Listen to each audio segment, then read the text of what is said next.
7 jours après le décès de son mari, la belle-mère de Vespé l'a jetée à la rue sous une pluie battante.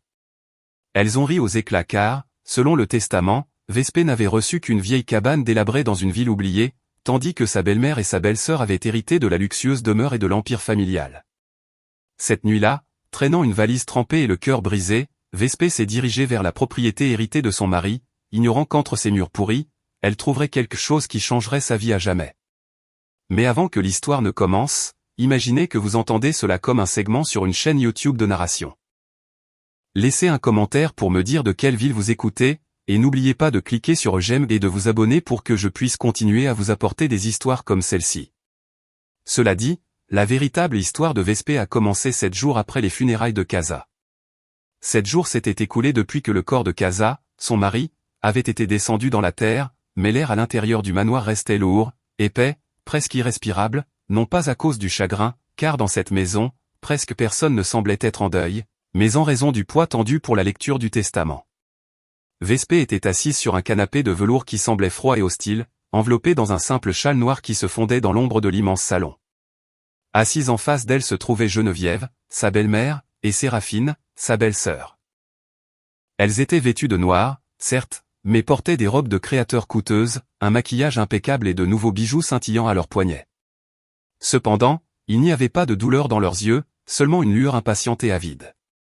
Depuis le début du mariage, Vespé avait été la belle-fille que personne ne voulait, une femme simple sans nom de famille prestigieux ou famille riche qui n'a jamais été à la hauteur des attentes de sa belle-mère. La porte d'entrée s'est ouverte et l'homme que Vespé ne connaissait que de vue est entré.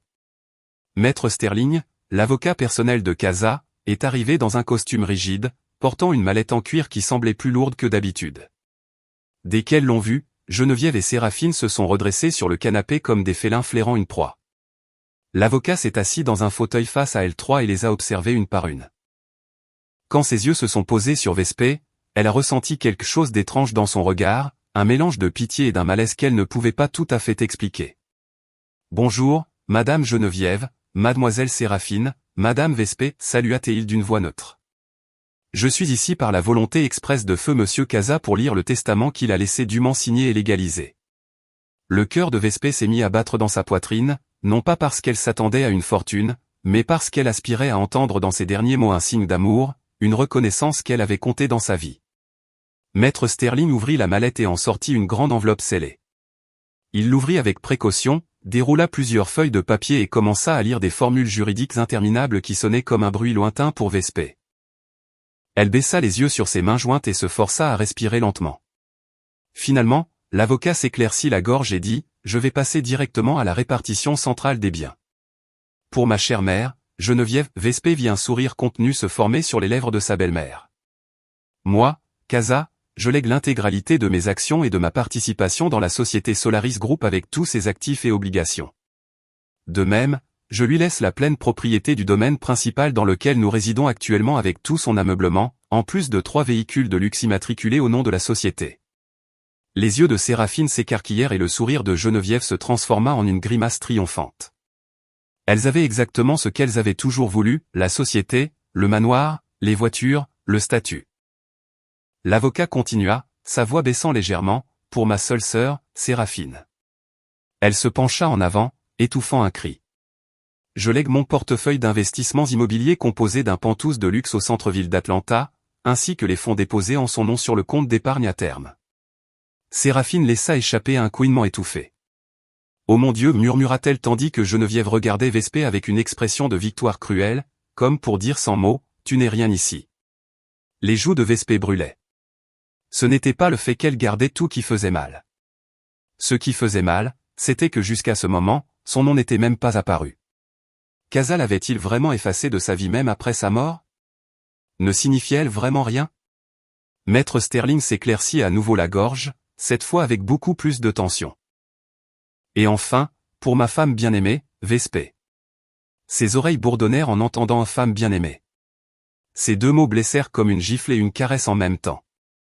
Je lègue le seul bien restant de l'héritage de mon grand-père, une vieille maison située dans la ville de Willow Creek à la campagne. L'adresse complète est jointe par écrit. Puis le silence, un silence si profond que Vespé pouvait entendre les battements douloureux de son propre cœur. Séraphine brisa le silence avec un rire saccadé. Juste ça, demanda-t-elle d'une voix aiguë débordant de malice. L'avocat déglutit difficilement. Le testament indique également, ajouta-t-il, que tous les comptes personnels du défunt ont été utilisés avant son décès pour régler de toute urgence diverses obligations de l'entreprise. Il ne reste plus aucun solde à distribuer. C'est tout. Alors, quelque chose d'épouvantable se produisit. Geneviève éclata d'un rire strident. Pas une petite crise de rire nerveux, mais un long rire cruel qui résonna sur les murs du salon. Elle riait comme si elle venait d'entendre la blague la plus spirituelle du monde. Une vieille maison dans une ville paumée oubliée de tous, railla-t-elle, incapable de se contenir. Willow Creek? Je ne sais même pas où se trouve ce trou. Il doit être plein de poulets et de rats. Séraphine l'imita, riant aux éclats. Leurs rires se mêlèrent, remplissant le manoir d'un poison moqueur. Casa savait certainement ce qu'il faisait, ajouta Séraphine. Il a finalement compris ta place, Vespé, dans une cabane loin d'ici avec les rats des champs.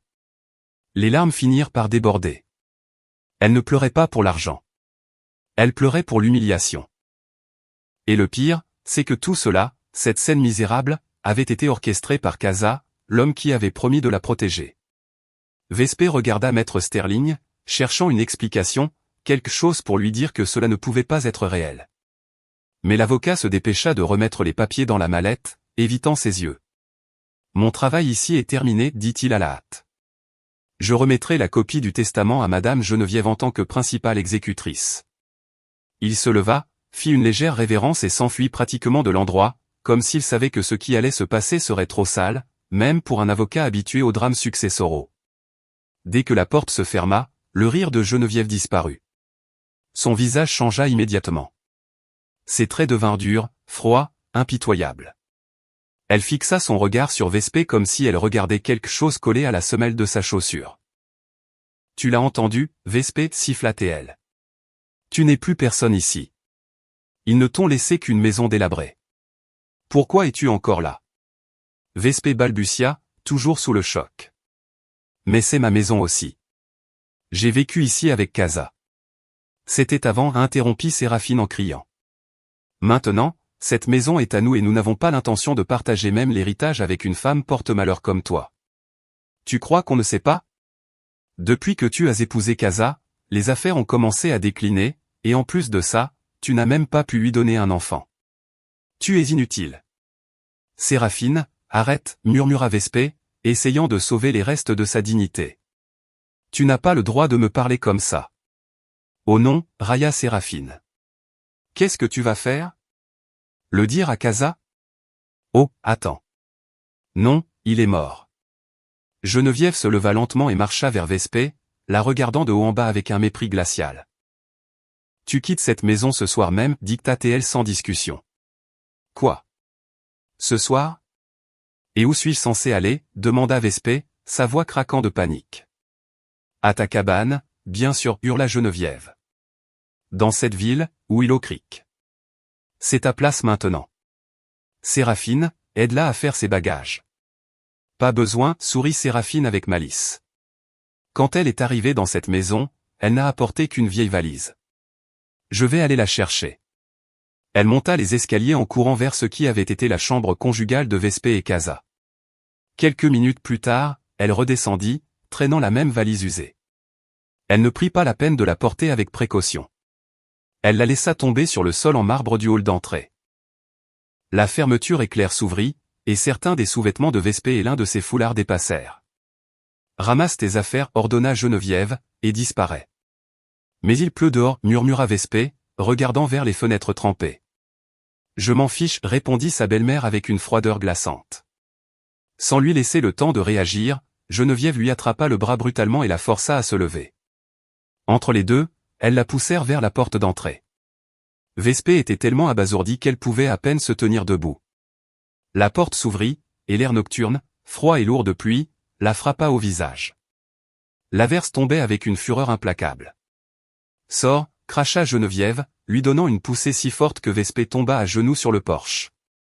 La valise vola après elle et atterrit dans une flaque d'eau, se mouillant encore plus. La lourde porte se referma avec fracas, et Vespé entendit le bruit de la serrure de l'intérieur. Puis, étouffée par les murs épais et le bruit de la pluie, elle entendit à nouveau le rire des deux femmes. En quelques secondes, Vespé était complètement trempée, assise sur le porche, ses vêtements collant à son corps et son foulard dégoulinant sur son visage. Elle pleura, mélangeant les larmes aux gouttes de pluie, regardant la maison qui, jusqu'à une semaine auparavant, avait été son foyer. Si quelques jours auparavant, elle était la dame de ce manoir, maintenant, il l'avait traitée plus mal qu'une mendiante. Avec des mains tremblantes, elle sortit le morceau de papier où l'avocat avait écrit l'adresse de la maison héritée à la campagne, Willow Creek, Géorgie. Elle n'avait personne d'autre, aucun autre endroit où aller. Elle ne pouvait pas rester là, allongée sur le sol. La douleur de la trahison de Casa et la cruauté de sa belle famille se transformèrent en une étincelle de rage qui lui rendit un peu de force. Elle se leva laborieusement, attrapa la valise trempée et commença à marcher sous la pluie, s'éloignant du manoir vers l'avenue, déterminée à se rendre à la gare routière par tous les moyens possibles. La gare routière interurbaine ressemblait à un petit enfer sur terre. L'air était imprégné de l'odeur du diesel, de la sueur et des ordures accumulées. Les klaxons des bus et les cris des aiguilleurs se mélangeaient en un rugissement insupportable. Pour quelqu'un comme Vespé, qui depuis son mariage avait vécu dans un environnement immaculé et contrôlé, cet endroit était un choc brutal avec une réalité qu'elle avait oubliée. Tout le monde la fixait. Une femme avec un foulard trempé, des vêtements tachés de boue, traînant une valise chère et sale, ressemblait à un être hors contexte. Elle finit par trouver le guichet vendant des billets vers les comtés du sud et demanda d'une voix rauque pour la ville de Willow Creek. Le vendeur fronça les sourcils. Le bus ne va pas jusqu'à la ville, madame, expliqua-t-il. L'arrêt le plus proche est une jonction avant d'atteindre le chef-lieu du comté. Là, vous devrez chercher un moyen de transport. Peut-être un habitant du coin avec un camion, si quelqu'un est encore dehors à cette heure-ci. Vespé n'avait pas d'alternative. Elle acheta le billet avec presque tout l'argent liquide qui lui restait dans son portefeuille, le même argent qu'elle avait mis de côté il y a quelques jours pour acheter des fleurs fraîches pour la tombe de Casa. L'ironie n'était qu'un coup de plus. Le bus était de classe économique, vieux, chaud et bondé. Vespé réussit à obtenir un siège à côté d'une fenêtre fissurée, posa la valise à ses pieds et la serra contre elle comme si c'était le seul vestige de sa vie antérieure. Le bus se mit en mouvement, laissant derrière lui les lumières cruelles de la ville. Le voyage fut une longue torture. Chaque nid de poule sur la route était ressenti comme un coup dans sa poitrine. La pluie continuait de tomber, dessinant des lignes d'eau sur la vitre. Vespé posa son front contre la vitre froide, et son esprit se remplit de questions. Pourquoi, Casa? Pourquoi m'as-tu fait ça? Le souvenir de son mari la transperça comme un coup de poignard. Elle essaya de se souvenir de lui dans ses bons jours, pas du Casa pâle et silencieux des 6 derniers mois. Elle se souvint de l'homme qui la regardait avec amour le jour de leur mariage, celui qui la défendait toujours à table quand Geneviève l'humiliait, celui qui lui apportait de la soupe chaude quand elle tombait malade. Tout cela avait-il été un mensonge? Avait-il simplement joué un rôle jusqu'à la fin? Parce que le testament, avec sa distribution cruelle, semblait être une preuve irréfutable qu'en fin de compte, il voulait se débarrasser d'elle. Les larmes tombèrent à nouveau, cette fois en silence. Elle ne voulait pas attirer l'attention des autres passagers. Elle pleura, retenant ses sanglots jusqu'à ce que sa poitrine lui fasse mal. Puis, comme un éclair au milieu de l'obscurité, elle se souvint d'une conversation d'il y a 6 mois, lorsque Casa venait de recevoir son diagnostic, et qu'il le gardait encore secret. Ils étaient assis dans le jardin arrière du manoir, regardant le petit bassin à poissons. Casa semblait absent, fixant l'eau. Vespé dit soudain d'une voix rauque, « Si jamais je fais quelque chose qui te blesse, quelque chose qui n'a pas de sens pour toi, promets-moi une chose. » Elle prit sa main, qui était déjà un peu plus mince. « Quelle chose ?» demanda-t-il. « Quoi qu'il arrive, fais-moi confiance. » Il la regarda directement dans les yeux. « Je devrais peut-être prendre des décisions très difficiles, mais tout ce que je ferai sera pour te protéger. Ne l'oublie jamais. » À ce moment-là, Vespé pensa qu'il parlait de traitement, peut-être en refusant une thérapie agressive. Elle lui serra la main et répondit, « Je te fais toujours confiance. » Se souvenir de cela maintenant ressemblait à une blague macabre, la protéger en la jetant aux pieds d'une belle-mère cruelle et en lui offrant une maison en ruine au milieu de nulle part. Ces mots semblaient creux, presque comme une trahison de plus. Le soleil commençait à percer lorsque le bus ralentit finalement et s'arrêta à un carrefour solitaire au milieu des champs cultivés. « Jonction de Willow Creek », cria le chauffeur. Vespé se leva avec le corps engourdi, descendit avec la valise et regarda le bus s'éloigner, la laissant seule dans cet endroit perdu. L'air du matin était froid et propre, très différent de la ville. Il n'y avait qu'un petit dépanneur en bois qui commençait à ouvrir ses portes. Le vieil homme qui le tenait l'observa avec curiosité. « Vous cherchez quelqu'un, mademoiselle ?» demanda-t-il. « Je cherche la ville de Willow Creek. »« Savez-vous où elle se trouve ?» répondit Vespé d'une voix à peine audible. L'homme montra du doigt une route étroite pleine de boue.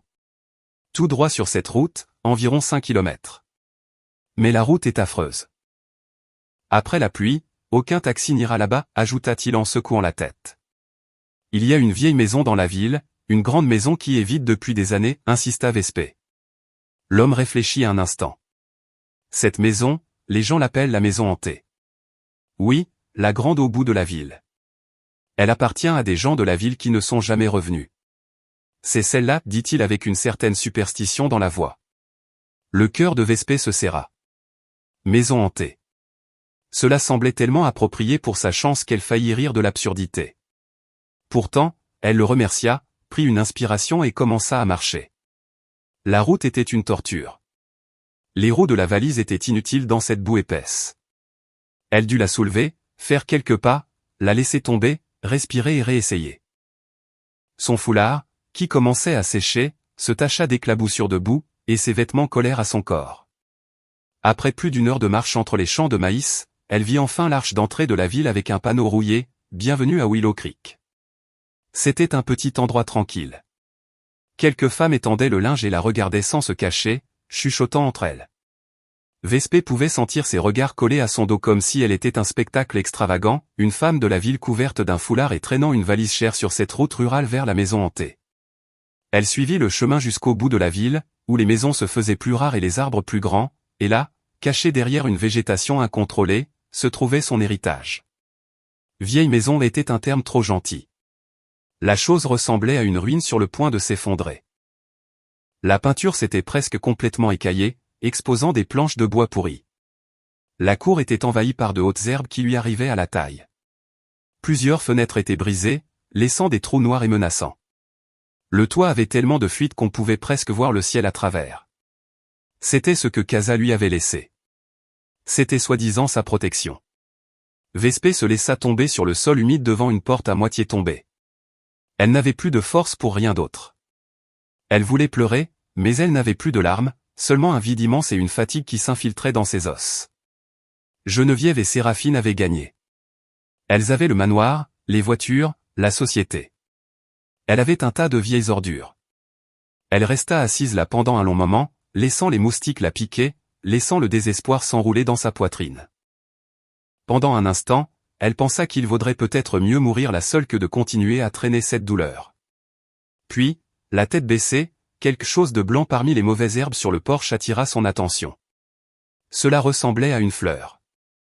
Non, ce n'était pas une fleur sauvage. Vespé se leva lentement et s'approcha.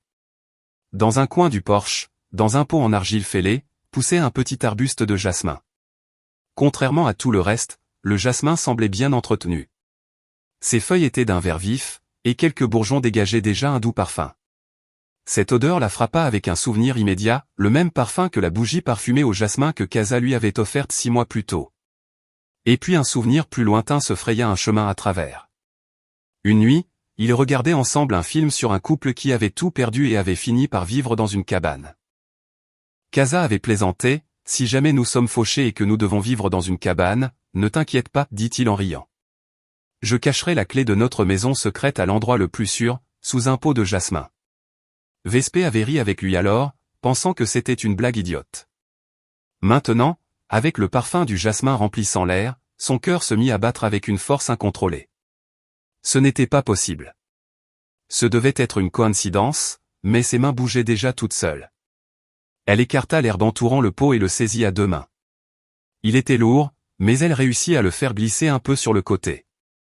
En dessous, entre les fissures des dalles du porche, elle vit quelque chose de métallique briller. Les doigts de Vespé tremblaient tellement qu'elle faillit le laisser tomber. C'était une grande clé en laiton, vieille et un peu rouillée. Elle regarda la clé dans la paume de sa main, puis elle regarda la porte principale de la maison. Elle était verrouillée avec un énorme cadenas. Le désespoir qui l'avait écrasé commença à se dissiper, remplacé par une intense confusion. Ce n'était pas un oubli ou une coïncidence. Le pot de jasmin, la blague de Casa, la clé. Tout était trop calculé. Elle monta sur le porche avec des pas incertains, inséra la clé dans le cadenas et, avec tous les efforts qui lui restaient, la tourna. Un fort déclic retentit, suivi d'un grincement aigu. Le cadenas s'ouvrit, et la porte céda de quelques centimètres. Vespé poussa avec son épaule jusqu'à ce qu'elle l'ouvre complètement. Un nuage d'air vicié et de poussière ancienne l'enveloppa immédiatement. L'intérieur était plongé dans l'obscurité avec cette odeur indubitable de bois pourri. Mais mêlée à cela, il y avait une autre odeur à peine perceptible qui la fit s'arrêter net, l'odeur de vieux papier et de tabac à pipe, la même odeur qui imprégnait le bureau privé de Casa dans le manoir. Vespé franchit le seuil, traînant la valise, alluma la lampe de poche de son téléphone, la batterie était sur le point de lâcher, et dirigea le faisceau lumineux vers le large hall d'entrée. Les meubles recouverts de drap blanc étaient des monticules de poussière grise. Des toiles d'araignée pendaient de tous les coins. Chaque pas qu'elle faisait grincer les planches du plancher. Il était évident que la maison n'avait pas été habitée depuis de nombreuses années. Elle ressemblait vraiment à une maison hantée, comme l'avait dit le propriétaire du magasin. Elle avança dans le couloir vers un corridor plus sombre, suivant instinctivement cette faible odeur familière. Au bout du couloir, il y avait une porte différente des autres. Elle la poussa et entra dans ce qui devait être un bureau. Mais cette pièce n'était pas comme les autres. Il y avait de la poussière là aussi. Oui, mais tout était relativement rangé, comme si quelqu'un l'avait utilisé récemment. Il y avait un grand bureau en bois massif, un fauteuil pivotant en cuir, des étagères remplies de dossiers et de livres. Sur le bureau, un cendrier vide où la trace de tabac à pipe pouvait encore être perçue. Vespé sentit un frisson. Casa avait été là. Il avait passé des heures dans ce bureau secret au milieu de cette ville perdue alors que tout le monde croyait qu'il n'allait qu'à des traitements et à des réunions. Que faisait-il vraiment dans cet endroit? Elle leva la lampe de poche et la dirigea vers les murs. Puis elle le vit. Accroché au mur juste en face du bureau se trouvait un tableau qui contrastait avec tout le reste. C'était une peinture à l'huile moderne encadrée en noir représentant une ville nuageuse et un grand pont traversant une large rivière, le pont de Londres. Vespé s'approcha. Elle n'avait jamais su que Casa s'intéressait à l'art, et encore moins à une peinture de Londres. Pourquoi accrocher une pièce comme ça dans cette maison délabrée? Elle toucha le cadre. Il était lourd et solide. Elle essaya de le soulever et vit qu'il ne bougeait pas. Il n'était pas accroché à un simple clou. Il semblait encastré dans le mur. La curiosité l'emporta sur l'épuisement. Elle vérifia les bords, pressa différents points sur la toile, comme dans les films d'espionnage que Casa aimait tant. En tirant soigneusement sur la partie inférieure, elle entendit un léger déclic, et le tableau s'ouvrit comme une petite porte. Derrière, il y avait un coffre-fort en métal encastré dans le mur avec un panneau numérique. Vespé fit un pas en arrière, le cœur battant la chamade. Cela ne pouvait plus être une coïncidence, l'humiliation du testament, la clé sous le pot, maintenant un coffre-fort caché derrière une peinture de Londres. Tout était un plan. Elle regarda le clavier du coffre-fort et sentit une pointe d'urgence. La batterie de son téléphone clignotait en rouge. Elle devait agir vite. Elle essaya la date de naissance de Casa. Bip. Erreur. Elle essaya sa propre date de naissance. Une autre erreur. Elle essaya la date de leur rencontre. Rien. Elle commença à s'énerver. Quelle autre date serait importante pour lui? Elle regarda à nouveau la peinture du pont. Il ne semblait pas y avoir d'indice. Puis elle pensa à quelque chose de si évident qu'elle se sentit stupide de ne pas l'avoir essayé avant, leur date de mariage, le jour où leur vie, en théorie, avait vraiment commencé. Avec des doigts tremblants, elle tapa les 6 chiffres de ce jour-là. Le panneau émit un bip long et agréable, et un déclic mécanique se fit entendre. Une lumière verte s'alluma. Vespé retint son souffle et tira la lourde porte métallique. L'intérieur était presque vide. Il n'y avait pas de pile d'argent liquide, pas de lingots d'or, pas de titre de propriété pour des manoirs secrets. Seulement 3 objets, une bouteille d'eau minérale de taille moyenne, un paquet de biscuits complets et une enveloppe brune, petite et froissée. La déception la frappa si fort que ses jambes faillirent la lâcher. C'était tout. De l'eau et des biscuits. Casa pensait-il vraiment qu'elle allait mourir de faim là-bas? Pourtant, elle prit l'enveloppe avec des mains impatientes. Elle était mince. Elle la déchira d'un seul coup. À l'intérieur, Il n'y avait ni lettre ni chèque, mais une feuille de papier épais avec le logo d'une compagnie aérienne internationale, un billet d'avion. Vespé le lut une fois, puis une deuxième fois, incrédule de ce qu'elle voyait. C'était un billet en première classe, aller simple, d'Atlanta, Hartsfield-Jackson, à Heathrow, Londres, au nom de Vespé Vance. Date de départ, le lendemain matin à 6h30. Vespé se laissa tomber sur le sol poussiéreux du bureau avec le billet à la main. À cet instant précis, son téléphone mourut, plongeant la pièce dans l'obscurité totale. Elle resta assise là, le dos contre le bureau et le billet entre ses doigts. Casa non seulement savait qu'elle la mettrait à la porte, mais il savait quand. Il avait calculé le jour de la lecture du testament, le temps qu'il faudrait pour arriver à cette maison, et la marche précise pour qu'elle trouve le coffre-fort et le billet avant l'heure du vol. Ce n'était pas une punition ou un abandon.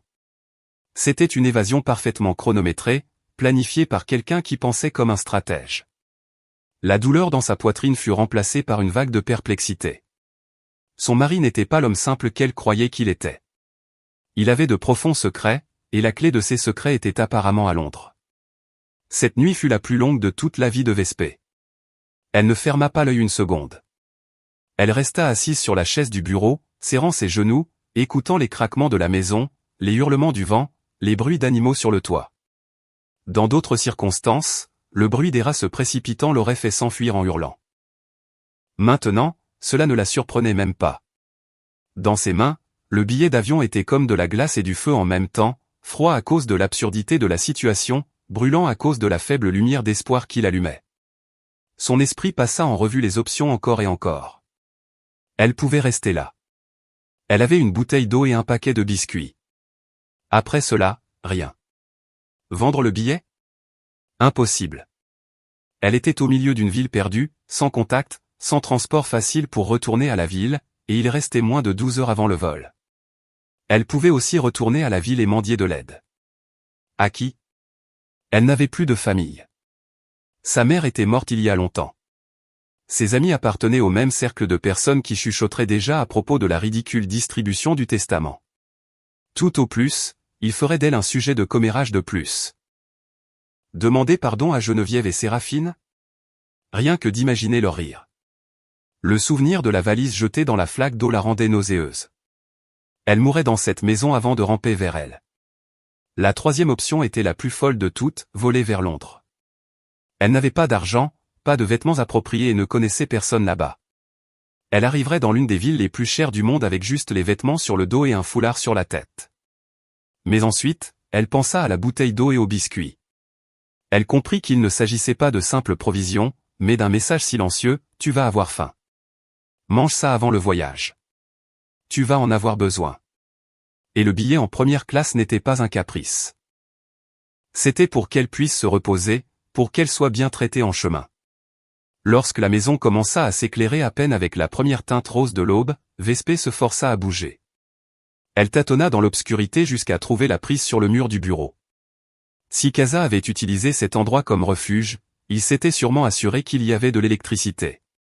Elle chercha le chargeur dans son sac à main, le brancha, et au début, rien ne se passa. Elle était sur le point de pleurer à nouveau, mais soudain, l'écran du téléphone s'alluma et l'icône de la batterie indiqua qu'il était en charge. Vespé fixa le petit éclair de lumière, incapable de décider si elle devait rire ou pleurer.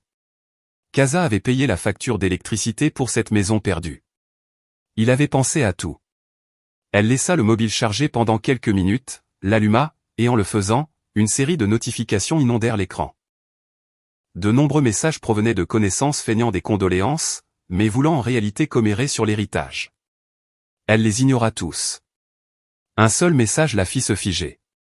Il provenait d'un numéro inconnu avec un indicatif de pays du Royaume-Uni. Il était arrivé 2 heures plus tôt alors qu'elle était encore dans le bus de nuit. Il disait, « Votre mari m'a demandé de m'en assurer. Venez à l'aéroport.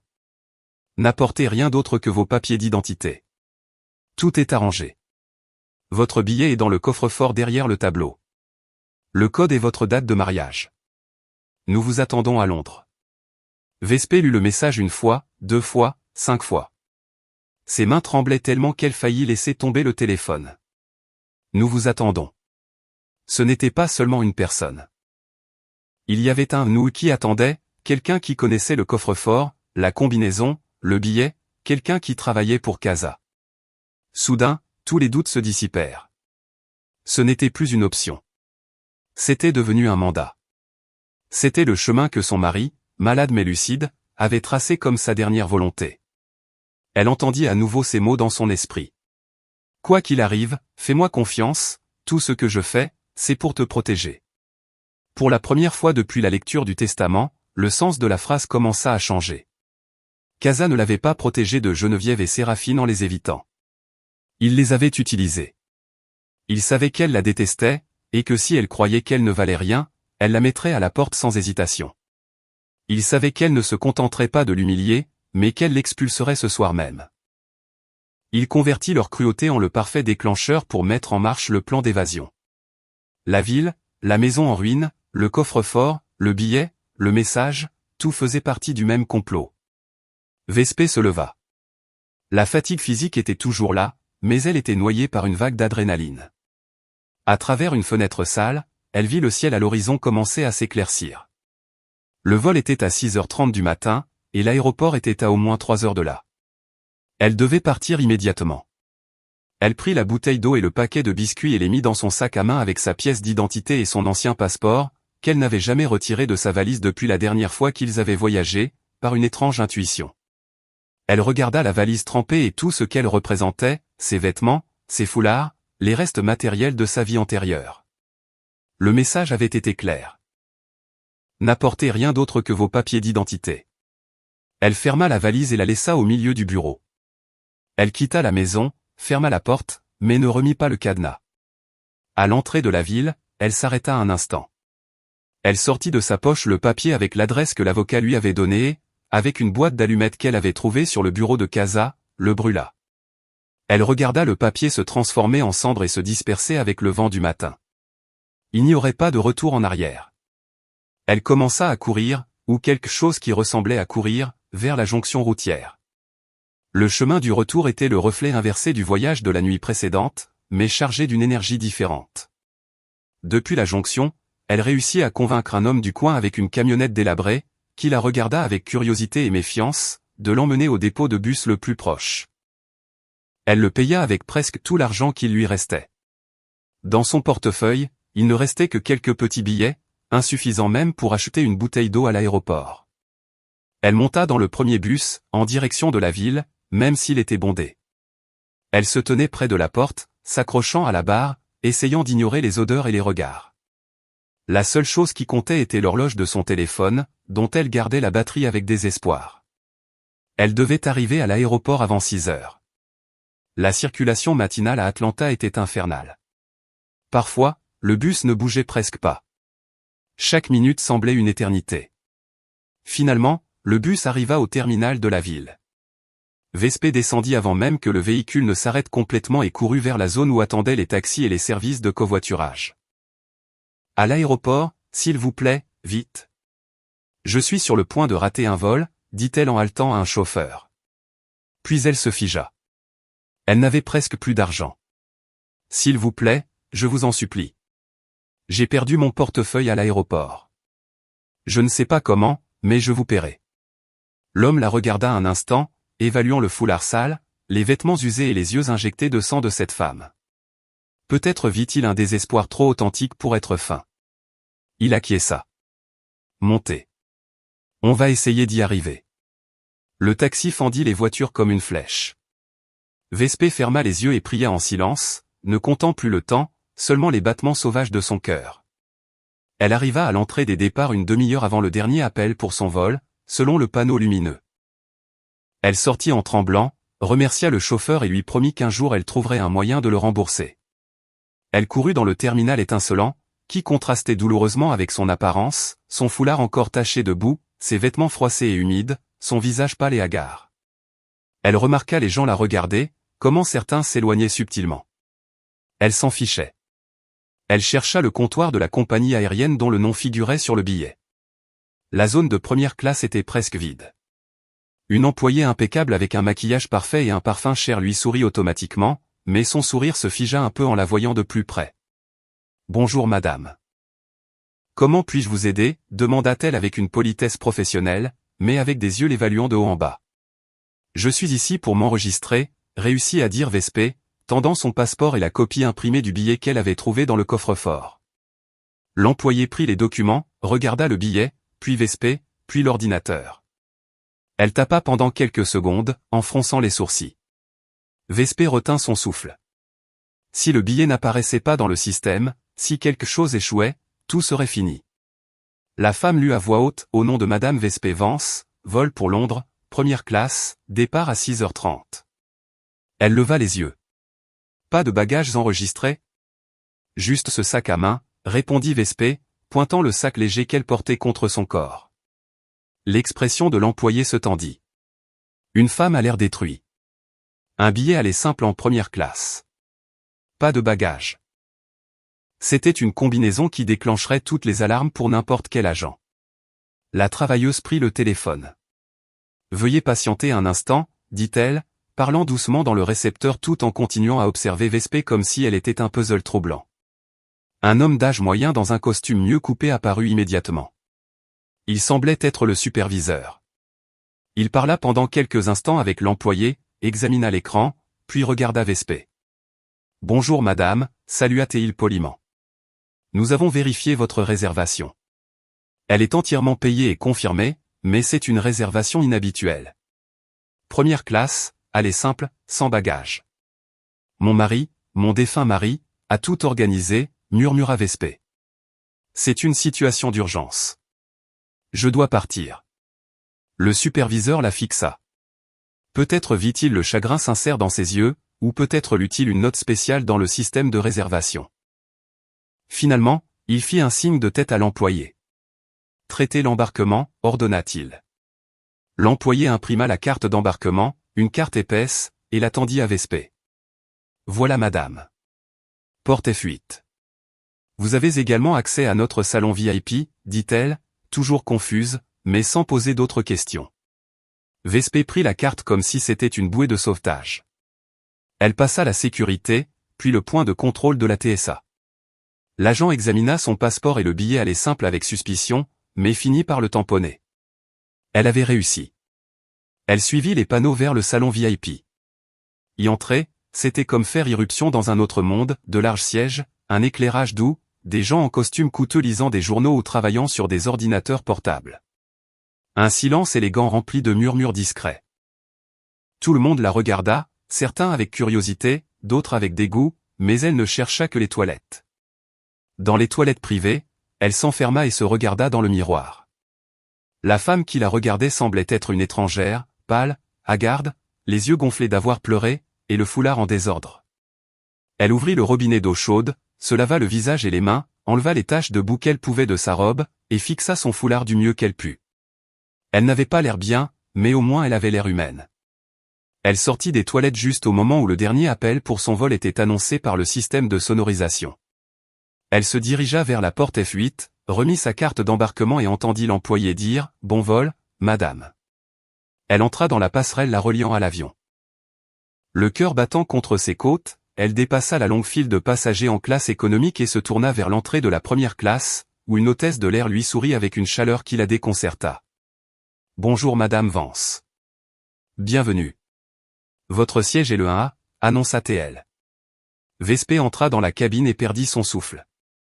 Ce n'était pas un simple siège.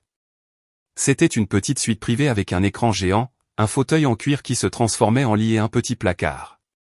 Elle s'assit maladroitement, se sentant toujours comme si elle était dans le rêve de quelqu'un d'autre. Il y a 12 heures, elle était dans un bus qui sentait le diesel.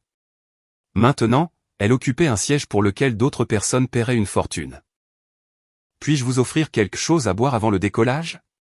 Champagne, jus d'orange, demanda l'hôtesse de l'air. Juste de l'eau, s'il vous plaît, murmura Vespé. L'hôtesse lui apporta immédiatement une bouteille froide. L'avion roula sur la piste, s'aligna et accéléra. Vespé agrippa les accoudoirs alors que la machine décollait, laissant derrière elle la ville, la tombe de Casa, le manoir, la ville, tout. Une larme, peut-être de peur, peut-être de soulagement, coula sur sa joue. Pendant les 9 heures du vol, elle put à peine dormir. Les hôtesses de l'air proposèrent des plats aux noms sophistiqués qu'elle toucha à peine. Elle mangea un peu de pain et de fruits. Le reste du temps, elle fixa les nuages à travers la fenêtre. Son esprit était submergé dans un tourbillon. Elle se souvint du rire de Geneviève et Séraphine, qui semblait maintenant provenir d'une autre planète. Elle pensa que le testament, plus qu'une trahison, aurait pu être un piège calculé, mais des doutes plus sombres l'assaillirent également.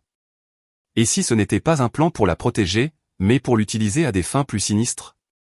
Et si à Londres, le salut ne l'attendait pas, mais un plus grand danger? Et si Casa s'était engagé dans des affaires louches et l'avait maintenant envoyé comme monnaie d'échange? Elle se força à écarter cette idée. Elle connaissait Casa, ou du moins elle pensait le connaître. Le message disait, tout est arrangé. Nous vous attendons à Londres. Qui étaient-nous? Je fais tout pour te protéger, avait-il dit. La protéger de quoi? De sa mère et de sa sœur? Oui. Mais elle, aussi cruelle soit-elle, n'avait pas menacé sa vie. Il devait y avoir autre chose, un ennemi, un risque qu'elle ne comprenait pas encore. Malgré tout, il n'y avait pas de retour en arrière. Elle était à mi-chemin entre son ancienne vie et une ville qu'elle ne connaissait que par les films. Nous allons bientôt atterrir à l'aéroport d'Heathrow, Londres. La température actuelle est de 8 degrés Celsius avec une pluie légère, annonça la voix du commandant de bord dans les haut-parleurs. 8 degrés Celsius. Vespé regarda sa robe fine et sentit un frisson anticipé. L'avion atterrit en douceur et roula jusqu'au terminal. En débarquant, l'air froid la frappa même à l'intérieur de l'aéroport. Elle suivit la foule à travers des couloirs interminables, lisant des panneaux en anglais britannique. Elle passa le contrôle des passeports. L'agent la regarda étrangement, voyant un billet aller simple et pas de bagages, mais après avoir vérifié certaines données sur l'ordinateur, il tamponna l'entrée et dit « Bienvenue au Royaume-Uni ». Elle traversa la zone de récupération des bagages sans s'arrêter. Elle n'avait pas de valise à attendre. Elle se dirigea vers la sortie où rien à déclarer. La porte automatique s'ouvrit, et soudain, elle se retrouva dans un immense hall rempli de monde. Il y avait des câlins, des panneaux avec des noms, des cris, des rires, des larmes, des annonces avec un accent anglais se mélangeant dans l'air. Vespé s'arrêta quelques secondes, submergée. Elle était complètement seule. Elle ne connaissait personne. Elle ne savait pas ce qu'elle était censée faire. Elle était une femme noire épuisée avec un foulard planté au milieu du chaos d'une ville étrangère. Pendant un instant, la panique la glaça plus que le froid lui-même. Elle se souvint du message. Nous vous attendons. Elle se força à respirer profondément et fixa son regard sur les panneaux que diverses personnes tenaient. Elle vit Monsieur Smith, famille Gonzalez, Dr Patel, des dizaines de noms, aucun d'eux le sien. Elle était sur le point de s'effondrer, de chercher un coin pour s'asseoir sur le sol et pleurer, quand quelque chose au fond du hall attira son attention. Un grand homme aux cheveux argentés, gominés, à la peau très pâle et portant un élégant pardessus noir, se tenait un peu à l'écart du groupe de chauffeurs. Il ne semblait pas nerveux ou impatient. Il attendait simplement avec un calme presque solennel. Dans sa main, il tenait une petite tablette en cuir noir, et dessus, en lettres d'or, on pouvait lire clairement « Madame Vespé Vance ». Le monde de Vespé sembla s'arrêter. C'était son nom complet, avec le même titre respectueux de Madame que sur le billet d'avion. L'homme leva les yeux. Ses yeux bleus croisèrent les siens. Il ne sourit pas largement, mais inclina légèrement la tête en signe de reconnaissance, comme s'il l'avait attendu exactement à cet endroit et dans cet état, fatigué, échevelé, effrayé. Vespé commença à marcher vers lui, sentant que chaque pas pesait des tonnes. Elle s'arrêta devant l'inconnu et éleva la voix juste au-dessus d'un murmure. « Je suis Vespé. » L'homme esquissa un sourire contenu, pas avec pitié, mais avec un respect sincère. Il fit une légère révérence, puis d'une voix claire prononça sept mots qui firent trembler ses genoux, « Bienvenue madame. Voici votre véritable héritage. » Pendant un instant, Vespé pensa qu'elle avait mal compris, que ses nerfs lui jouaient des tours. « Mon héritage ? De quoi parlez-vous » réussit-elle à balbutier. « Permettez-moi de me présenter, » dit l'homme avec sérénité. « Je suis maître Sterling, l'avocat principal de votre défunt mari ici à Londres. Ce que votre belle-mère et votre belle-sœur ont reçu là-bas n'était pas le véritable héritage, madame, mais les débris. » Avec une courtoisie douce, il prit le sac de Vespé pour l'aider et la guida vers la sortie. Il ne l'emmena pas vers la file de taxis commune, mais vers une porte latérale qui donnait accès à un parking privé. Sous le ciel gris de Londres, une énorme berline noire, une Rolls-Royce brillante, attendait avec le moteur en marche. Un chauffeur en uniforme se précipita pour ouvrir la porte arrière. Vespé s'arrêta, submergée par le contraste. Il y a 24 heures, elle avait été mise à la porte d'une maison. Elle avait voyagé dans un bus bon marché, marchant des kilomètres dans la boue. Maintenant, un avocat britannique et un chauffeur en gants blancs l'attendaient avec une voiture de luxe. « S'il vous plaît, Madame Vespé, dit Maître Sterling doucement. Tout cela vous appartient. » À moi, murmura-t-elle, n'y croyant pas complètement. Pourtant, elle se laissa tomber sur le siège arrière. L'intérieur du véhicule était en cuir beige et en bois poli. La moquette sous ses pieds était plus épaisse et plus douce que n'importe quelle couverture qu'elle ait jamais possédée de sa vie. Alors que la porte se fermait, le bruit de l'aéroport était laissé derrière, remplacé par un silence douillet. Vespé se tourna vers l'avocat. « Je vous en supplie, expliquez-moi ce qui se passe. Je pensais que Casa me détestait. Je pensais qu'il m'avait abandonné. » Le visage de Maître Sterling s'adoucit avec une compassion sincère. « Au contraire, madame, répondit Maître Sterling, Casa vous aimait profondément et a passé la dernière année de sa vie non seulement à faire face à sa maladie, mais aussi à construire un plan pour vous mettre en sécurité. Il ne vous protégeait pas seulement de sa famille, mais de toute la vérité sur qui il était vraiment. »« Que voulez-vous dire » demanda Vespé, déconcerté. « Que votre mari n'était pas simplement un homme d'affaires de taille moyenne à Atlanta, expliqua l'avocat. Au cours des 10 dernières années, en secret, il a construit un petit empire commercial international, et le centre de cet empire est ici à Londres. Ce que vous avez vu dans le testament là-bas était une performance, un théâtre.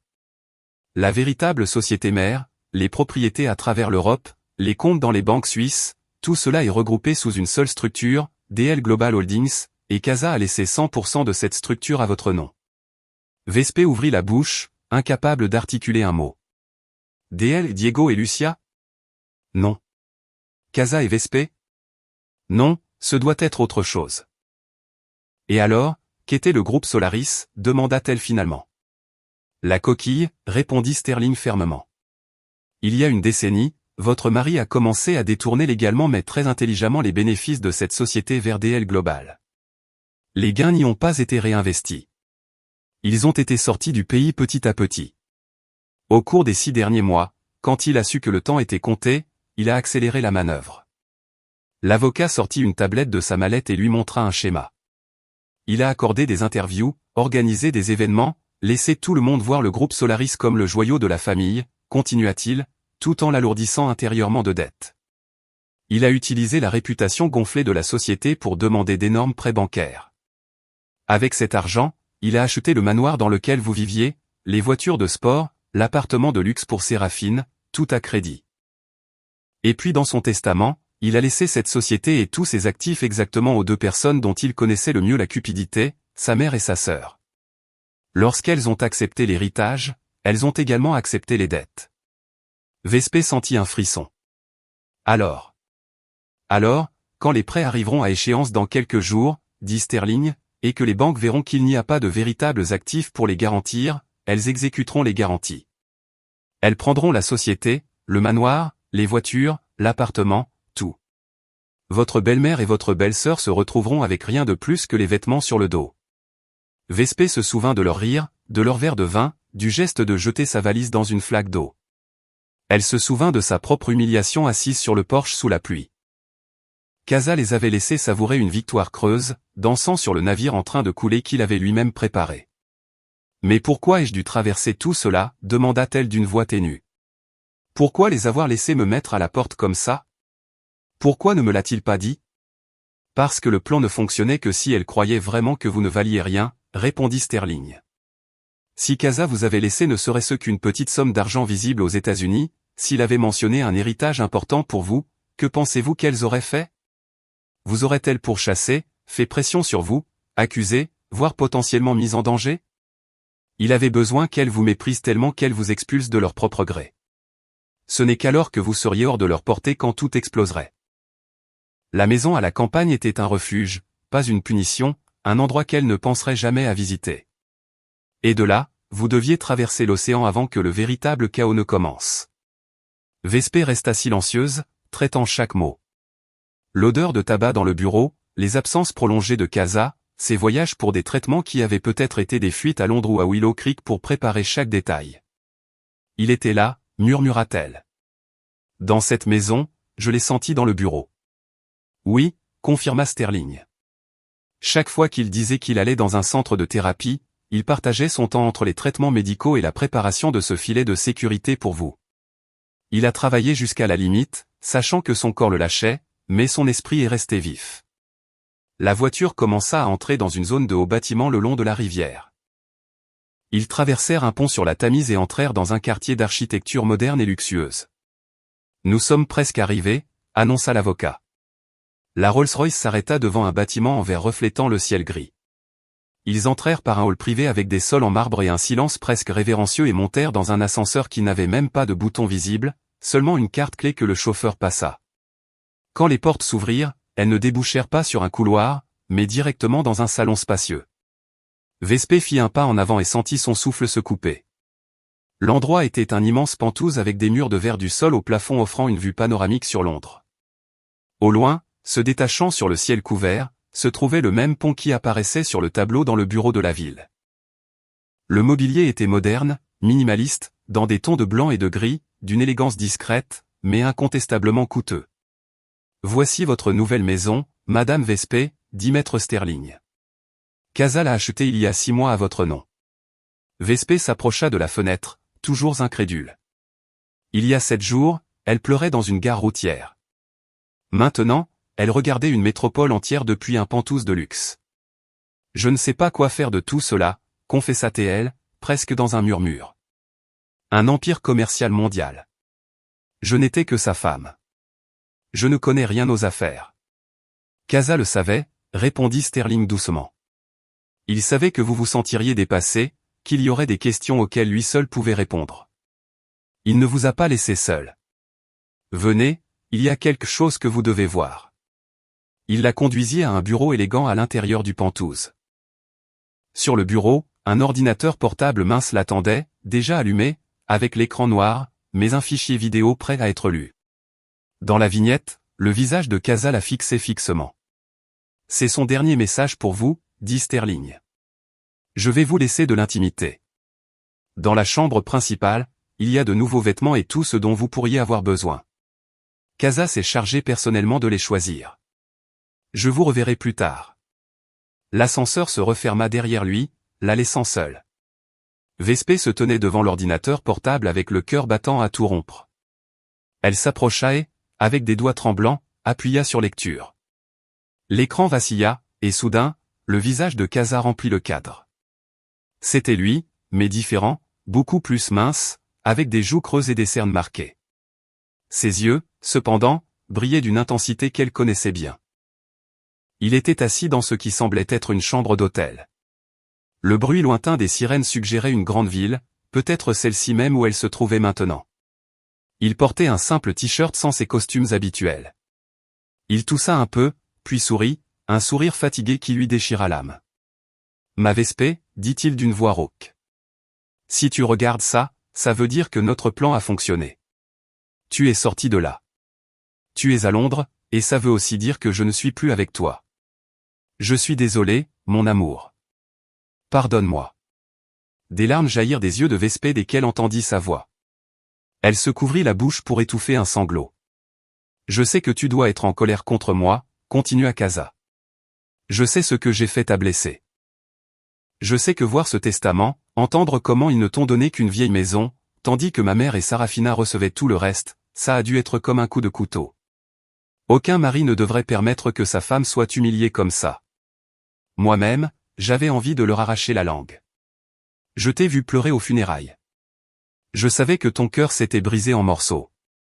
Pardonne-moi, Vespé. » Il baissa les yeux pendant un moment, comme pour rassembler ses forces, puis les releva. « Mais je n'avais pas d'autre choix. Je veux que tu comprennes quelque chose. Je connais ma mère et ma sœur mieux que quiconque. J'ai vécu sous leur cupidité toute ma vie. Si je mourais et que je laissais l'héritage normalement, elles ne t'auraient jamais laissé en paix. Elles t'auraient pourchassé devant les tribunaux, dans la presse, dans la rue. Elles t'auraient blâmé pour tout. Elles essaieraient de te prendre jusqu'au dernier centime. Et si elle soupçonnait que je t'ai laissé quelque chose de gros en dehors des États-Unis, ça aurait été dangereux pour toi. Il se pencha vers la caméra avec un regard brûlant. Je n'ai pas pu changer mon destin avec la maladie. Crois-moi, j'ai tout essayé, mais je pouvais décider comment utiliser le temps qu'il me restait. Je pouvais choisir de le passer à pleurer ou à construire un avenir pour toi. J'ai choisi la seconde option. Casa sourit avec une étincelle de fierté dans les yeux. Le testament que tu as entendu était du poison pour elle, pas pour toi. Je leur ai donné exactement ce qu'elle voulait voir, des manoirs, des voitures, une entreprise qu'elle croyait puissante. Et je t'ai mise dans le rôle de la perdante, de la pauvre femme, sans enfant, envoyée dans une maison en ruine. Je savais qu'elle ne pourrait pas résister à t'humilier. Je savais qu'elle te mettrait à la porte ce soir même. Et quand elle l'aurait fait, tu serais exactement là où tu devais être, loin d'elle, loin des regards du public, dans un endroit où personne ne penserait à te chercher. Vespé pleurait de façon incontrôlable, mais chaque phrase s'insérait dans un endroit qui était auparavant vide. La maison à Willow Creek n'est pas une punition, poursuivit Casa. C'est un refuge, un point de transit. Je savais que tu y arriverais trempé, brisé, pensant que je t'avais trahi. Et sous un pot de jasmin, ce même jasmin dont j'ai plaisanté une fois, je savais que tu regarderais. Tu es intelligente, Vespé. Tu l'as toujours été. Tu trouverais la clé, entrerais dans la maison, suivrais mon parfum jusqu'au bureau, verrais le tableau de Londres, et derrière lui, le coffre-fort. À l'intérieur, seulement l'essentiel, de l'eau, de la nourriture pour tenir un peu, et ton billet de sortie. Je ne pouvais pas t'accompagner physiquement, mais chaque détail était là à t'attendre. Il fit une pause pour boire de l'eau et continua d'une voix plus douce, DL Global Holdings c'est à toi. Chaque action, chaque propriété, chaque compte. Je n'étais que son administrateur temporaire. Je l'ai toujours considéré comme la forteresse de Vespé. Je savais que ça t'effraierait, que tu penserais que tu n'es pas préparé, mais tu le es. Tu es la femme la plus forte que j'ai jamais rencontrée. Tu as enduré des années de mépris de ma mère sans perdre ta gentillesse. Tu as plus de force qu'elle toute réunie. Casa soupira, et une ombre de fatigue assombrit son regard. Maître Sterling est à tes côtés. Fais-lui confiance comme tu m'as fait confiance. Il va tout apprendre. Tu n'as pas besoin de devenir une experte du jour au lendemain. Tu dois juste te souvenir que maintenant tu es en sécurité. Personne ne te jettera plus jamais à la rue. Personne ne se moquera plus jamais de ta valise dans une flaque d'eau. Cette fois, ce sont elles qui rient en étant assises sur un navire en train de couler. Et c'est moi qui ai coupé les cordes. Une étincelle de rage brilla dans ses yeux. Ma mère et ma sœur ont choisi leur voie. Elles ont choisi l'argent facile, les apparences. Je leur ai seulement donné l'occasion de couler dans leur propre cupidité. À toi, je donne la seule chose que tu mérites, un avenir digne. Il se pencha en arrière sur la chaise comme si le poids de ses mots l'avait épuisé. Vespé. Sa voix s'adoucit. Je veux te demander autre chose. Vis. Vis pour de vrai. Pleure pour moi autant que tu en as besoin, mais ne reste pas piégé dans la douleur. Voyage, achète les vêtements que tu n'as jamais osé demander. Ris. Et si un jour ton cœur trouve quelqu'un d'autre et que tu décides d'aimer à nouveau, ce n'est pas grave. Vraiment, je ne serai pas jaloux où que je sois. Je veux juste que tu sois heureuse. Vespé secoua la tête, sanglotant. Je sais ce que tu penses. Il sourit, devinant ses pensées même à travers le temps. Je ne pourrai jamais aimer quelqu'un d'autre. Et peut-être as-tu raison. Ça n'a pas d'importance. La seule chose que je veux, c'est que la vie ne soit pas trop petite pour toi. Que tu ne te caches pas. Que tu relèves la tête et que tu te souviennes que tu es la reine de ton propre destin. Il se tut pendant quelques secondes comme s'il ne voulait pas que le message se termine. Je suis fatigué, admit-il finalement. Et il me reste peu de temps. Mais je voulais dire au revoir. En te regardant dans les yeux, même si c'est à travers cet écran. Merci d'avoir été ma maison, Vespé. Je t'aime plus que ces mots ne peuvent le dire. Toujours. Il sourit une dernière fois, un sourire doux mais vaincu. Jusqu'à ce qu'on se revoie dans une autre vie ou un autre endroit, prends soin de toi. Sois forte pour nous deux. L'image se figea et l'écran devint noir.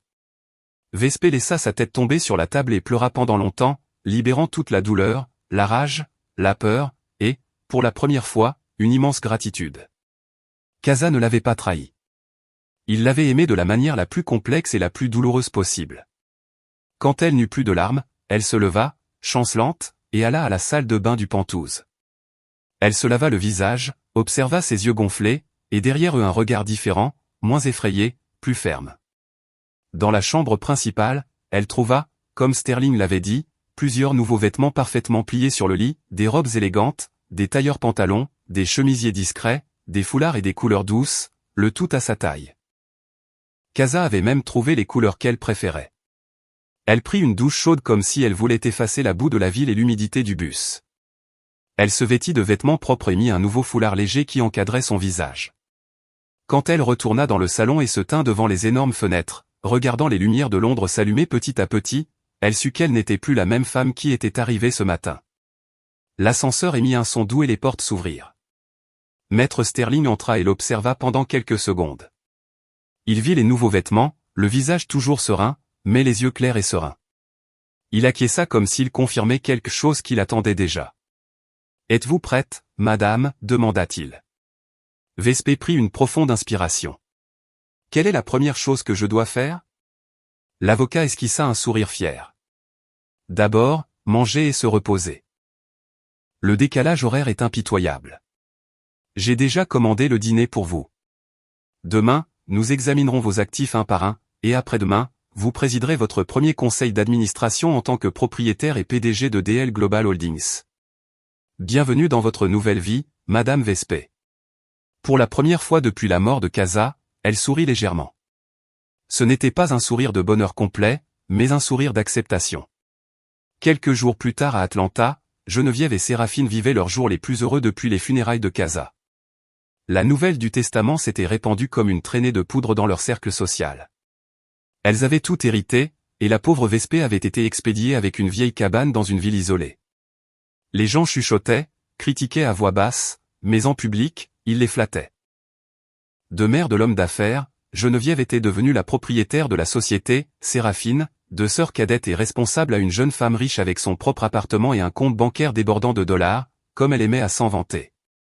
Elles se consacrèrent au shopping, à la rénovation du manoir à leur goût et au licenciement de tout employé qui avait manifesté de l'affection pour Vespé. Chaque jour était une célébration de leur nouveau statut.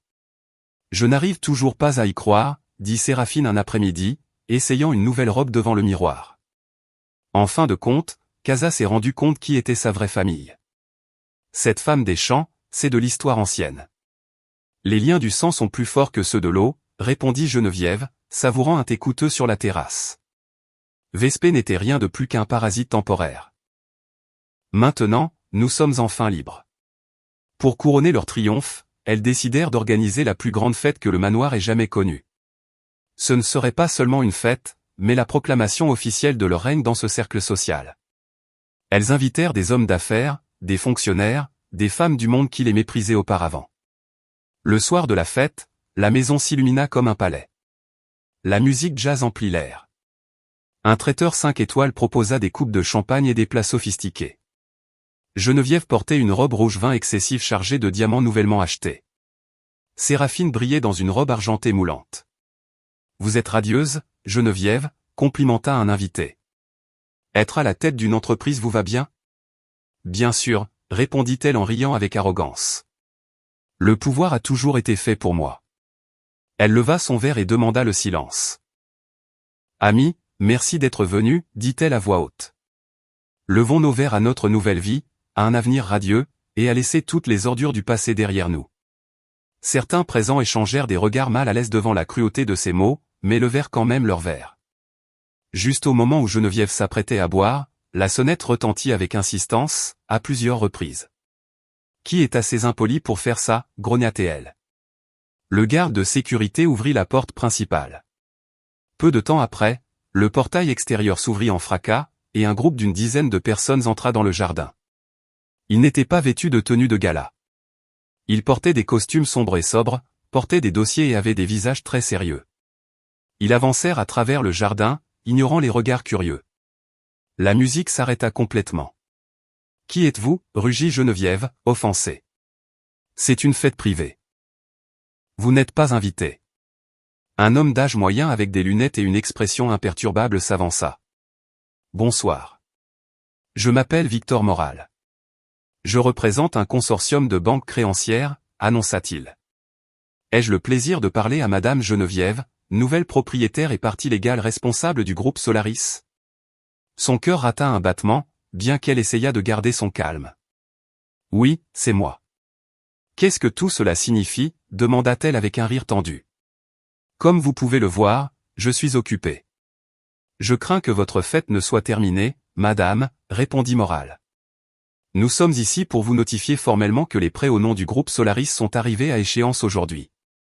Nous avons envoyé 3 avis écrits qui sont restés sans réponse. Des prêts? Quels prêts? Elle rit maintenant d'un ton hystérique. Ma société est solide. Nous nageons dans l'argent. Le banquier secoua la tête. Votre société est en faillite, madame. Feu Monsieur Casa a utilisé tous les actifs de la société, y compris ce manoir, comme garantie pour des prêts très importants. Ces prêts ont été utilisés pour acquérir. Il regarda autour de lui. Tout cela, et rien de cela n'a été payé. Le silence devint lourd.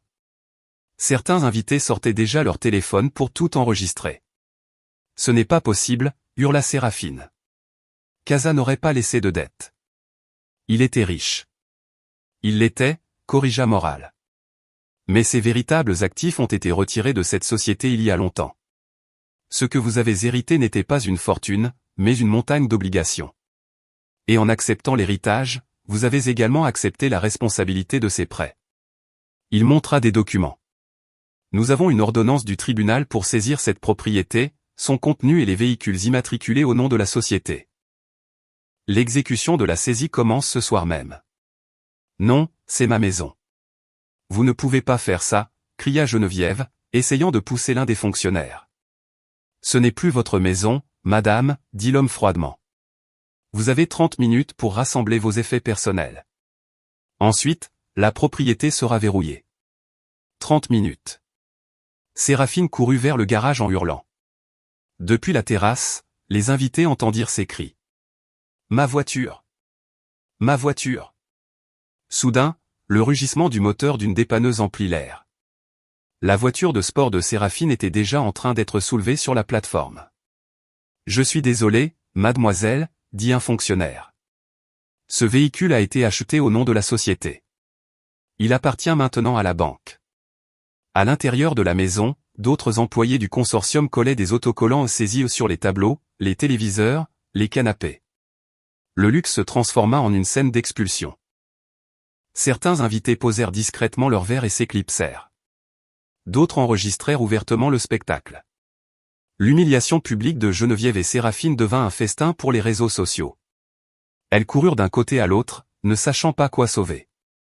En fin de compte, elles ne réussirent qu'à prendre un sac à main et les bijoux qu'elles portaient. Une demi-heure plus tard, 2 agents de sécurité envoyés par la banque les traînèrent presque de force à la porte.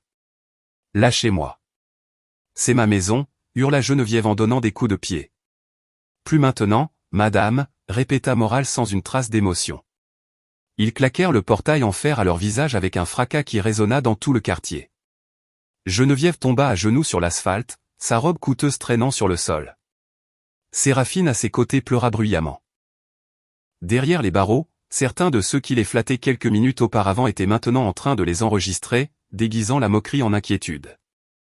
Leurs comptes furent gelés, leurs maisons et leurs voitures saisies, leur réputation mise en pièces. 7 jours après avoir jeté Vespé sous la pluie, elles se retrouvèrent à la rue Santoine direction, avec leurs robes de gala comme seul vestige de leur gloire éphémère. La justice n'arriva pas avec des cris ou de la violence, mais avec la froide précision des documents juridiques, comme Casa l'avait prévu. 6 mois plus tard, le scénario était différent. Dans un quartier populaire, chaud et bondé de la ville, une petite maison avec des murs écaillés et des meubles anciens abritait 2 femmes qui avaient tout perdu. Geneviève et Séraphine étaient assises face à face, séparées par une table en plastique. Leurs visages, autrefois soigneusement maquillés, montraient maintenant des cernes, de nouvelles rides et un ressentiment qui les consumait. « C'est ta faute », cracha Geneviève, pointant sa fille du doigt avec une fourchette. « Si tu n'avais pas gaspillé autant d'argent, si tu avais vérifié les comptes, on aurait pu vendre quelque chose avant qu'il n'arrive. » Ma faute, rétorqua Séraphine avec fureur. La faute est à toi d'être aussi ambitieuse. Tu as tout signé sans lire, trop occupé à te montrer dans les fêtes. Tu as détruit notre vie.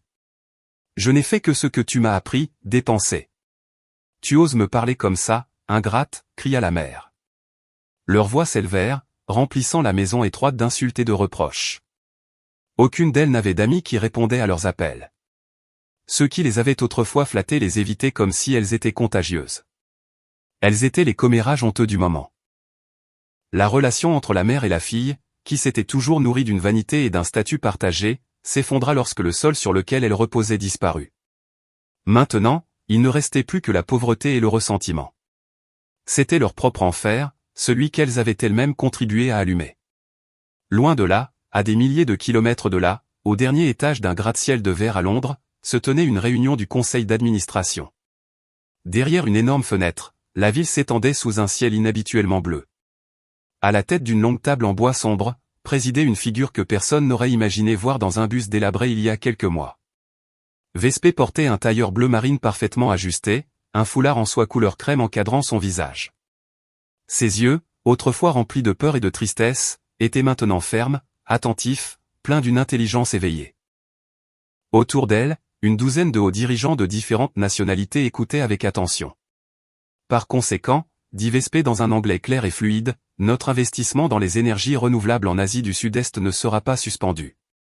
À long terme, les avantages économiques et sociaux sont alignés sur la vision philanthropique que mon mari a laissée pour la fonder.